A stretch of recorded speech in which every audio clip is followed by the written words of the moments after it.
Yeah, I think it's important to, when you look at young players, to make sure that they're at the appropriate level. And that doesn't just mean what skill level they're at, because what I've seen is that you have players that are highly skilled and could be at a high level for their age. It could be a U10 kid who's really talented, and then you have the kid that's not as talented but just as serious and determined to play. So I tend to think that there comes a point, probably about 8 or 9 or maybe even 10, where there's kids start taking it a little bit more serious. Now, I don't mean by any means it becomes a profession, but they really, really sort of commit to it that little bit more than they did at 7 or 8 years old.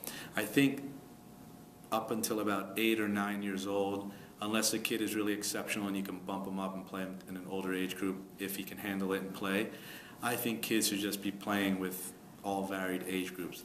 I think it's around 10 or 11 that I start seeing kids really take whatever sport they play a little bit more serious, which tends to be the age where kids go from their town, area, local team and sort of join a travel team or something that provides that bit more. And I think usually parents, in most cases, try their best to see what's right for their kid.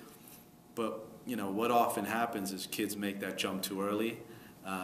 It's not right for them, and they end up having a bad experience because they're playing with kids that are just far ahead of them level-wise.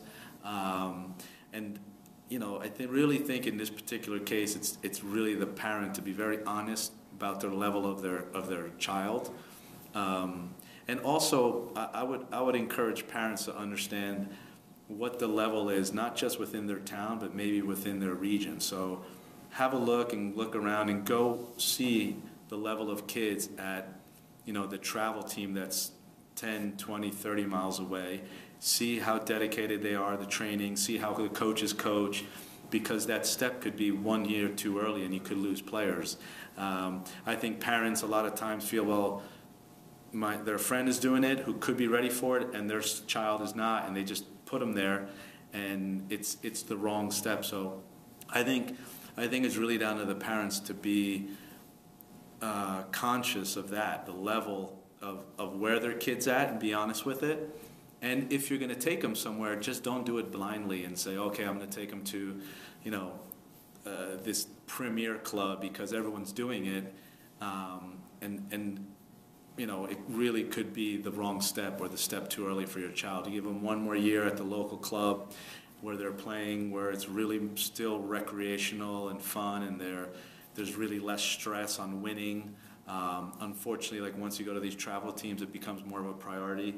I'm not, the idea of rankings for kids as well is not something that I like, almost in any age, because, you rank the kids that are lower ranked or of a lower level, and they don't feel good. It's never good for a kid to be on a B team or a C team.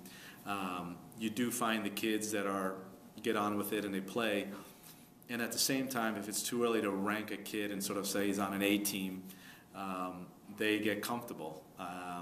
So I think it's really up to the parents more than anything to be honest and really assess their kid's ability, not within the 3-mile radius they live, but really the 30 to 50-mile radius or 20-mile radius, depending on where it is in the country, and maybe take a ride out to a game on a weekend and watch a training session during the week, watch a team play, listen to the parents on the sidelines, because they'll sense that it could be too much for their child to make that step in that particular age where they're at. So I really think it comes down to the parent to really take that step seriously, because I feel a lot of players in a lot of sports drop playing because they make a step up to a level that's too intense, the coach that's too intense too early.